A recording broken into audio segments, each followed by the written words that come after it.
আজি মোৰ ব্লগটো আৰম্ভণি কৰিছোঁ। তুমি কি বনাবা আজি? গম নাপাওঁ। মাংস বনাবা কিন্তু গম নাপায় এফালে মোৰ মা। মই মিছা মাছ বনাম। তাৰপিছত কি দি বনাব? ৰঙালাও ৰঙালাও দেখাই দিম। মঙল বজাৰৰ পৰা কিনি আনিছে দেই। এইটো দি মই মিছা মাছ বনাম। ঠিক আছে। হৈছে মাংস বনোৱা? ইমান দেৰি লাগে নেকি মাংস বনাওঁতে? তোমাৰ নিচিনা শৰ্টকাট নবনাও নহয়। কিন্তু মই শৰ্টকাট বনাওঁ নেকি? বেয়াটো নবনাওঁ। কি ব্লগ হৈ গ'ল?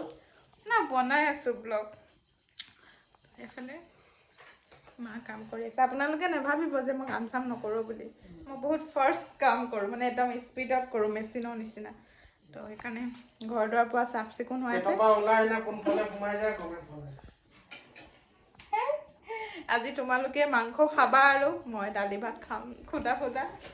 এফালে মা চাহ খোৱা টাইম হৈছে।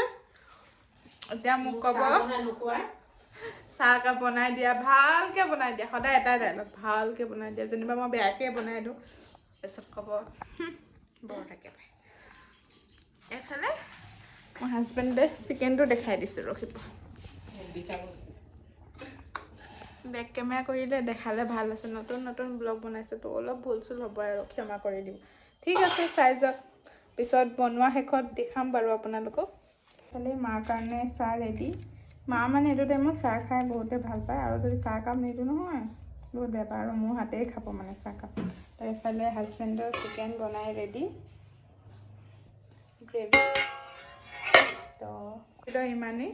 ডেইলি ব্লগতনো কি দেখাম, ঘৰত যি হৈছে সেইটোৱে আপোনালোকক দেখালোঁ। তো আজিলৈ আহিছোঁ।